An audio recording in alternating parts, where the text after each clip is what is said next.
If you have given your loyalty to a U.S. company and watched newer, less invested colleagues get the salary increases and promotions you should have received, this video is going to explain something painful but necessary. Loyalty is rarely rewarded in American corporate environments.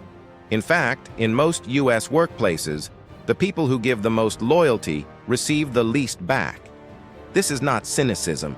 This is structure. And once you understand it, you will stop making the most expensive career mistake most American professionals ever make. Subscribe right now, because what I am about to explain will change how you negotiate every salary conversation from this point forward.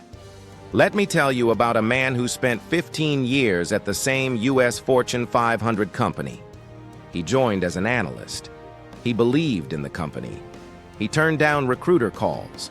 He took on extra work without asking for more pay. He stayed through 3 rounds of layoffs that took his peers. He celebrated the company's wins as if they were his own. In 15 years, he has been promoted twice. His salary has grown roughly with inflation. He is now a senior analyst, earning approximately what he could have earned in 5 years by switching companies twice. He calls his career path loyalty. His company calls it efficient retention. Now compare him to a woman at the same U.S. company.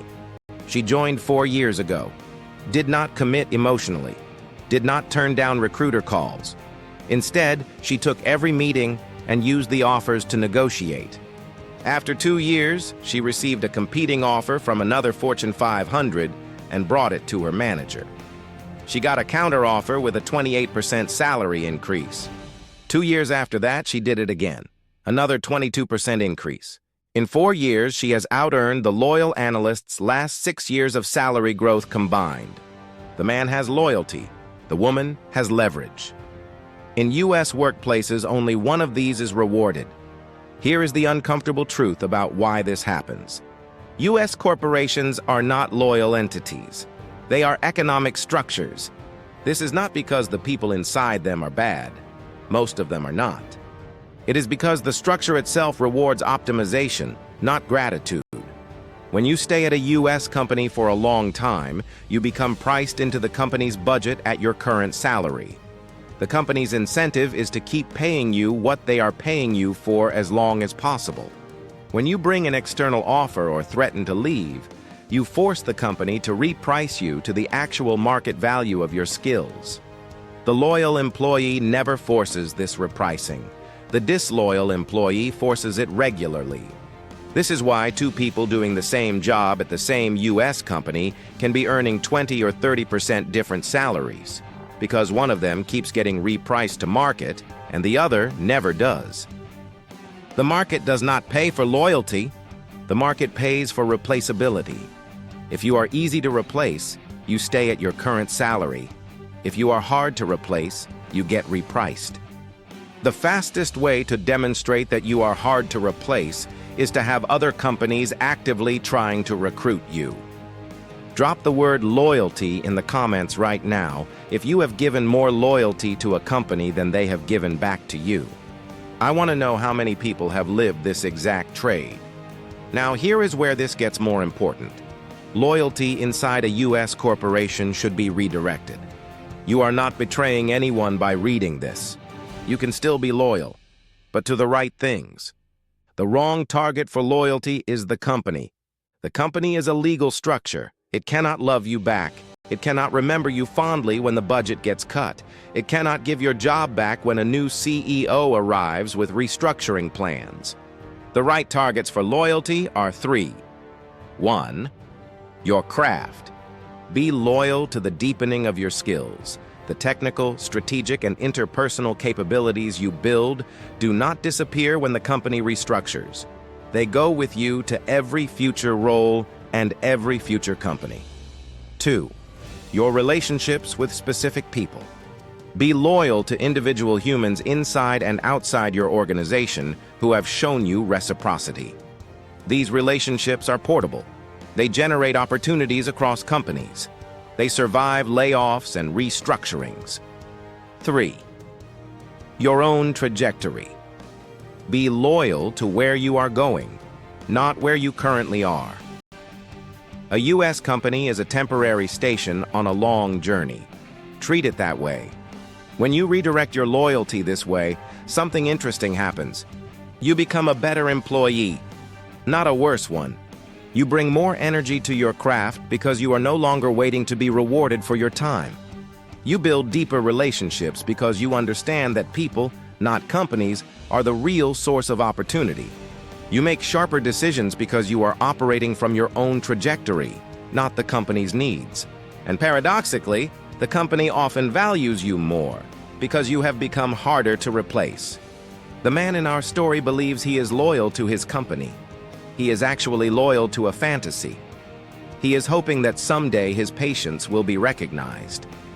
It will not be recognized. It has not been recognized in 15 years. It will not be recognized in the next 15. The woman is not disloyal. She is loyal to her craft, her relationships, and her trajectory.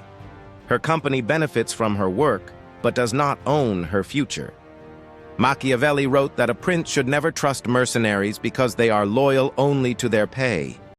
He was right. But he also wrote that a prince should not trust permanent residents either, because they grow comfortable and lose their edge. The right model is the citizen who serves loyally while maintaining their own independent identity. Marcus Aurelius wrote that we should do our work fully and well, but never lose sight of the fact that we are temporary, and the institution we serve is also temporary. This is the correct frame for any U.S. corporate career. You do your work fully. You bring your best. You honor your commitments. But you do not confuse the company with your future. Now here is what to do with this starting this week. Begin one specific activity that builds your external leverage. You do not need to interview anywhere. You do not need to quit. You do not need to threaten anyone. You simply need to begin generating signals that you have options.